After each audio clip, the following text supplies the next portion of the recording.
जी का खालसा श्री वाहिगुरू जी की फतेह। अज मैं आप सब नूं हिंद दी चादर कहे जाण वाले सिख धर्म दे नौवें गुरु श्री गुरु तेग बहादुर जी दे 400वें प्रकाश पुरब ते उन्हां दे जीवन ते कुर्बानी बारे विचार पेश करन जा रही हां।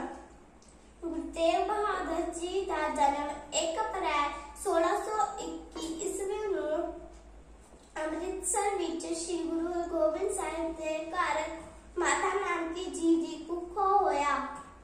आप दे बचपन दा नाम त्यागमन सी ते आप बचपन तो ही संत स्वरूप अडोल ते चित्त निश्चय सुभाव दे मालिक सन।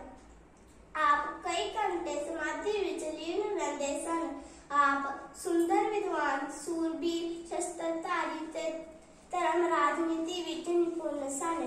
1634 ईस्वी विच आपने अपने माता पिता जी नाल रल के अपनी युद्ध तलवार विच अपने जोर विखाए अते फिर आप जी दा ब्याह 1634 ईस्वी विच माता गुजर जी नाल होया ते आप जी दे पिता जी दे ज्योति जोत समाउण तो बाद आप पिंड बकाला विखे चले गए। फिर उत्थे 20 साल भोरे विच बैठ के तपस्या कीती। फिर एक बार दी गल है जदों मक्खन शाह निभाना जिस दा जहाज समुद्र विच फस जांदा है तां ओ परमात्मा अगे अरदास करता है कि उसनूं बचा लैण ते ओ 500 मोहरा भेंट करेगा।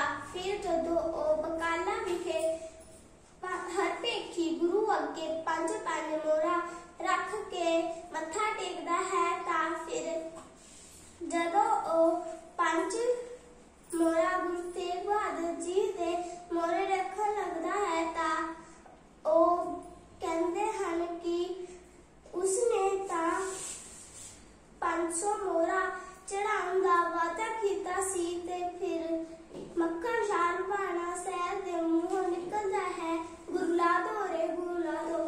फिर गोबिंद राय जी नूं सांझे पवित्रता अते सांझे विच ढालिया। उस समय औरंगजेब दा शासन सी ते ओ जबरी लोकां उत्ते धर्म परिवर्तन करा रिहा सी।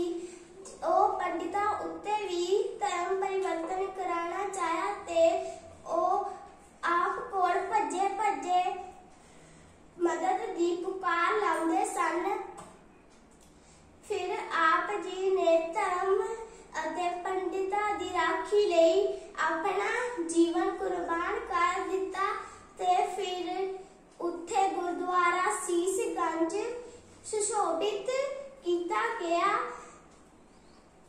गुरु तेग बहादुर जी नूं शत शत प्रणाम। धन्यवाद।